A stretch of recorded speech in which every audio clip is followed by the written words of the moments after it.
Begitu juga tentang syirik. Saya berkali-kali kalau ngaji cerita, saya sebagai manusia mungkin atas nama hati saya sering tidak ikhlas, tapi atas nama ilmu itu saya ikhlas terus, nggak pernah tidak ikhlas atas nama ilmu. Saya beri contoh, sampai aku pengen ikhlas permanen, meskipun aku sepotonganmu ya ikhlas, tapi ini latihan, jenenge latihan. Nah ini saya beri contoh, nanti setelah pulang ngaji ini pasti ikhlas, secara ilmu paling enggak. Ya saya ulang lagi secara, nah hati segera roh hati banyak kepentingan lah jenenge hati. Lama sekali kita ikhlas mengatakan ini putih, ya kan? Kertas ini putih apa hitam? Putih. Kamu ikhlas gak? Ikhlas kan? Gak ada yang bayar kan? Kamu mengatakan putih kan gak tak bayar. Terus peci saya ini orang pasti sepakat ini hitam. Dan lama sekali orang mengatakan ini hitam tanpa ada yang gaji. Nah kenapa kita ikhlas? Karena memang faktanya ini putih, sehingga kita katakan putih. Peci hitam faktanya juga hitam, sehingga kita katakan. Pertanyaannya, kenapa ketika Allah kamu katakan Tuhan, kamu udah ikhlas? Padahal kamu mengatakan ini putih-putih, gak ada yang gaji juga mau. Alasannya apa? Karena ini fakta. Gitu. Sekarang Allah Tuhan itu fakta apa enggak? Fakta. Loh kenapa untuk mengatakan Allah Tuhan kamu nunggu opah? Lho iku ngawur tau ora cara ilmu. Mboten ngawur mboten. Ngawur kan? Harusnya kalau mengatakan fakta itu yang ikhlas. Putih kita katakan putih, hitam kita katakan hitam, meskipun nggak ada yang bayar. Nah itu ilmu. Maka kalau kita dengan ilmu nyembah Allah mesti ikhlas. Ya Allah memang kau Tuhan ya tak sembah. Atas nama ilmu loh, saya ulang lagi, atas nama. Tapi kalau atas nama hati, Gusti nggih nyembah nggih nyembah lah Gusti nyuwun opah lah kula niku kan. Maksudnya ku yo piye dadi ribet. Makanya di bab fakta itu Allah ngendikan waman azlamu mimman abadani li jannatin aw narin. Laulam akhluq jannatan wala naron alam akun ahlan al-uto'ah. Siapa yang lebih zalim ketimbang orang yang menyembah saya yang karena takut surga atau ingin masuk surga atau takut neraka. Andai kan saya sebagai Tuhan tidak menciptakan surga atau neraka, apa terus saya tidak dituhankan? Umpama pangeran ragai swarga neraka itu tetap pangeran tora, tetap pangeran kan? Jadi ilmu itu beda dengan rasa, ilmu itu pasti objektif. Nah, dulu saya ulang lagi, orang kafir itu dijak begitu itu mau. Sehingga ketika mereka Islam hari pertama saat itu juga langsung ikhlas karena logikanya permanen. Saya beri contoh ya. Orang kafir itu kan pernah nganggap fungsi Lata, Uzza, Hubal, Manat itu setingkat sama Allah. Padahal mereka oleh mereka dianggap syarik, dianggap setara, dianggap mitra, dianggap sederajat dengan Allah. Sehingga mereka diceritakan Allah balhum qaumu ya'dilun. Mereka komunitas kaum yang menyamakan selain Allah dengan Allah, padahal gak mungkin kan, selain Allah setara dengan Allah kan gak mungkin. Iku dulu lan nerangno kangelane sak boleh cara gurune kuwi. Iki gurune Kanjeng Nabi Muhammad sallallahu alaihi wasallam. Iku nerangkan sekali itu orang kafir paham semua dan semuanya masuk Islam. Itu hebatnya bayina hatta ta'tiyahumul bayin. Nabi cara nerangkan diajari Allah begini. Misalnya saya kerja keras, kemudian beli Innova. Ya atau adol warisan beli Innova, kemungkinannya kan kerja keras atau warisan, utawa ngerayu mertua kelar tuku Innova, kemungkinan itu sing rodok dake itu jalur pintas ngerayu mertua lewat bojone maksudnya, semacam-macam lah. Apapun itu ciri khas pemilik itu nggak ingin orang lain itu setara dengan dia. Kue kerja keras nabung puluhan tahun beli Innova, kemudian teman kamu udah ikut beli, cara menguasai Innova itu sama dengan kamu. Nak nyiler atau pamit atau bengsini sak enak ide. Kowe mangkel gak kira-kira? Kamu punya rumah, terus ana wong mlebu sonang-sonong kayak pemilik, kamu mangkel enggak? Mangkel. Nah, Allah cara membuat tamsil itu ya begitu. Halakum mimma malakat aymanukum min syuraka'a fi ma razaqnakum fa antum fihi sawa takhafunahum ka khifatikum anfusakum. Coba kalau kamu punya barang, kata Allah, kamu punya barang, punya sesuatu dan itu milik kamu karena kamu yang beli.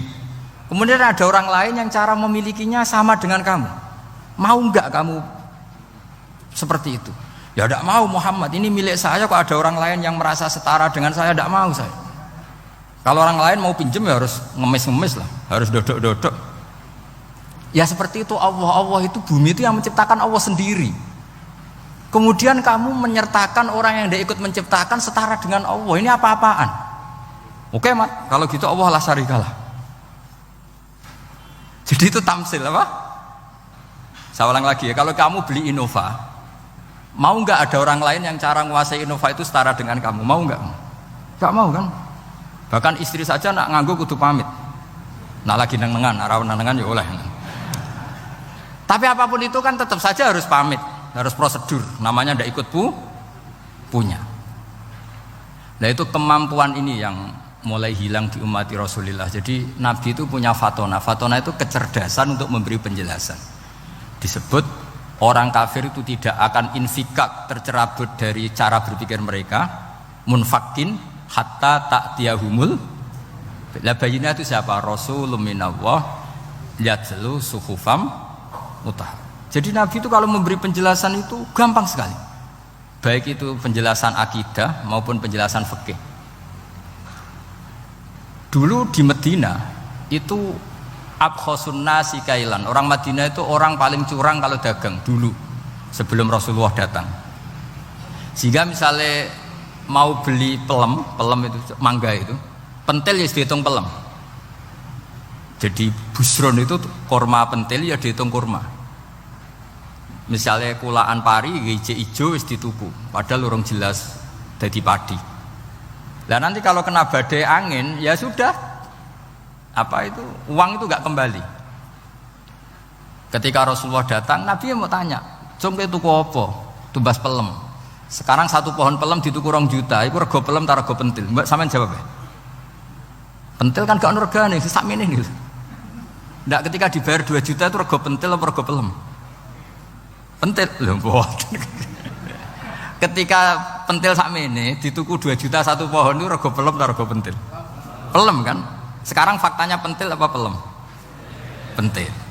Makanya Nabi terus tanya, "Kul ara'aitum in mana'allahu as-samrah fabima yastakhilu ahadukum mala akhi."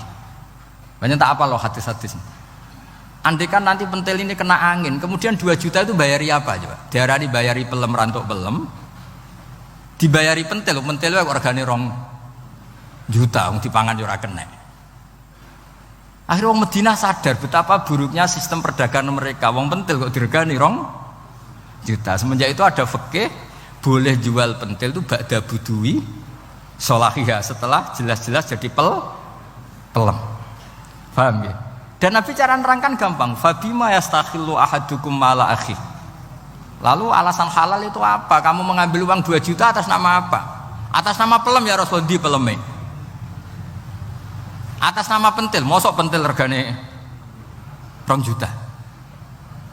Jadi akhirnya orang Madinah sadar semenjak itu tidak jual buah-buahan qobla budui sholahiyah, sebelum kelihatan berstatus napa? Samroh buah. Jadi Nabi itu orang yang kalau menjelaskan itu gampang sekali. Dulu itu Nabi pernah dibully orang Bedui.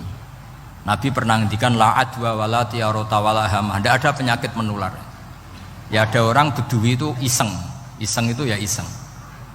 Ada unta gudiken, dijejero unta waras. Akhirnya sing waras melok gudiken. Si Bedui ya rodok kurang ajar. Rasulullah ditimbali. Ya rodok kacau ngene. Alhamdulillah gak wong kudus. Ya Rasulullah, katanya engkau tidak ada penyakit menular. Ini onta ini tidak gudiken, tak jejeri yang gudiken ikut gudiken. Terus Nabi banget pinter ya. Dikira Nabi itu kan kalah ya. Nabi jawabannya enak. Faman a'dal awala.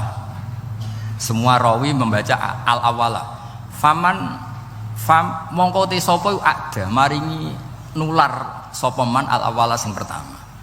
Ya nek iki jarimu ketularan iki, lagi ketularan sapa? Sing pertama gudiken. Wah iku asli lah ya, maksudku ya sing iki. Jadi Nabi itu gak pernah kalah kalau argumentasi. Nah sekarang banyak umatnya Nabi tambah soleh itu tambah rapati iso mikir biasanya. Makanya Mbah Mun terkenal bikin jargon zada khusyuan zada jalan ini. Karena kemampuan fatona itu juga harus diwaris. Saya beri contoh, ini ngaji hujjah, ini masih ngaji tentang Quran. Biar kamu tahu kualitas Quran itu mukjiz betul. Ini tak bacakan 2 kitab yang permanen itu Bukhari. Saya bawa usul fikih yang dikarang Abu Bakar Al-Baqilani, gurunya Imam Haromen. Jadi mbah gurunya Imam Ghazali. Imam Ghazali ngaji Imam Haromen. Imam Haromen ngaji namanya Syekh Abu Bakar Al-Baqilani. Itu orang top, orang terkenal sekali. Itu ngarang kitab namanya I'jazul Quran, itu yang dipakai hampir semua ulama itu. Saya pernah belajar itu pas musim haji. Saking sakralnya kitab itu tak baca berkali-kali pas musim haji, I'jazul Quran. Orang kafir itu kan otaknya sudah error, tapi kandanannya angel. Dan itu kalau kita salah ngelola argumen itu bisa kalah. Gitu. Saya beri contoh ya. Ketika Nabi Musa memaklumatkan sebagai nabi, itu Fir'aun tanya, "Wama Rabbul Alamin?" Lalu Tuhan Rabbul Alamin itu siapa? Jawabnya Musa nggih normatif, Rabbus samawati wal ard, yang nuhani langit dan bumi. Fir'aun enak aja gampang. Ma'alimtu lakum min ilahin ghairi. Saya jalan-jalan kemana-mana yang dituhankan di bumi saya, berarti ya saya Tuhan. Soal kemungkinan Tuhan di langit, terus Haman dipanggil. Haman itu arsitekturnya Fir'aun. Ya Haman ibnili sorkhal la'ali abluhul asbab as-samawati fa'attali'a ila ilahi Musa. Haman bikinkan piramida yang tinggi supaya saya bisa melihat Fir'aun. Tuhannya siapa? Musa. Wa inni la'adzunuhu kadziba. Diulang beberapa ayat. Ada yang wa inni la'adzunuhu minal kadzibin, itu ada beberapa ayat malah. Musa kan kaget. Oh ini nak piramida dadi Fir'aun munggah mesti ra roh pangeran. Wong sing aku nabi ora tau roh langsung pemeneh santri ta barang ora roh. Ini kan Fir'aun Musa akhirnya bingung. Iki misalnya munggah tenan mesti ra roh Allah. Padahal kata Musa, kata siapa Fir'aun? Ibnili sorkhal la'ali abluhul asbab as-samawati fa'attali'a ila ilahi Musa. Kemudian saya bisa melihat Tuhannya siapa? Musa. Wah jare Musa, wah prono iki nak munggah tenan tetep ra roh Allah, jare Allah gak ono. Wong Firaun wis kadung geblek. Angger gak roh berarti gak ono. Apa yang dilakukan Nabi Musa? Beralih argumen. Saya ulang lagi, beralih argumen. Ya sudah, definisinya tidak seperti itu. Tuhan definisinya tak rubah. Rabbukum wa rabbu abaikumul awalin. Sing mengerani buyutem. Wah iku langsung sak majelis paro itu iman. Wah iki nak Fir'aun pangeran, buyut-buyute ora ono pangeran. Karena pangerane datang terlambat. Ini aneh pangeran dhisik buyute piye? Wong buyute ra pangeran kok putune pangeran. Akhirnya Fir'aun langsung cara Jawa asemane wah entek. Nah, makanya kalau Syekh Nawawi ngendikan, kalau debat kok wis muring-muring wis ra ilmiah. Makanya terus Fir'aun la as'alannaka minal masjunin, tak penjara gue. Dia sudah ada ilmiah lagi. Ketika Rabbus samawati wal ardi, Fir'aun masih berusaha ilmiah. Saya kemana-mana dituhankan fil ardi, maksudnya di bumi. Soal kemungkinan di langit, saya nanti bikin bangunan mau lihat Tuhanmu Musa. Tapi ketika dipojokkan dengan Rabbukum wa rabbu abaikumul awalin, yang nuhani nenek moyang kamu, entek Fir'aun. Waduh, aku di bapak di mbah, mbahku ora pangeran kok putune pangeran. Berarti mbahku tanpa apa? Pangeran. Wah ribet nih. Penjara Musa. Jadi emosi dia karena sudah nggak bisa debat sudah. Jadi semua nabi itu ciri khasnya itu punya kemampuan argumentatif. Makanya nabi itu harus fatona, harus punya kecerdasan. Dan itu juga yang dilakukan Quran ketika nafyu uluhiyati ghairillah, ketika menafikan bahwa selain Allah itu pasti tidak Tuhan. Ya tadi, kalau Allah itu punya pesaing sebagai Tuhan, ya namanya Tuhan, reputasinya ya aruni madza khalaqu minal ardi am lahum syirkun fis samawat. Mungkin kalau orang-orang tajwid hanya nekuni fis samawati tuni, itu fis samawati tuni, itu kan urusan tajwid ya. Tapi kalau kita yang ahlul makna itu nekuninya kalau merasa Tuhan itu ya punya reputasi. Di antara reputasinya itu ikut menciptakan langit dan bumi. Nah dengan demikian namanya bayinah. Bayinah itu kebenaran yang ketok welo-welo. Sehingga orang kafir itu tidak bisa berbantah-bantahan lagi. Nah, ini disebut lam yakunil ladzina kafaru min ahlil kitab wal musyrikina munfakina hatta ta'tiyahumul bayinah. Bayinah itu siapa? Rasulun minallah yatlu suhufam mutahharah. Makanya orang kafir dulu itu matur nuwun tenan mbek Islam. Mergo qad ja'atkum bayyinatum mir rabbikum. Bayinah itu harus ada. Makanya kita sekarang harus sesering mungkin bikin bayinah.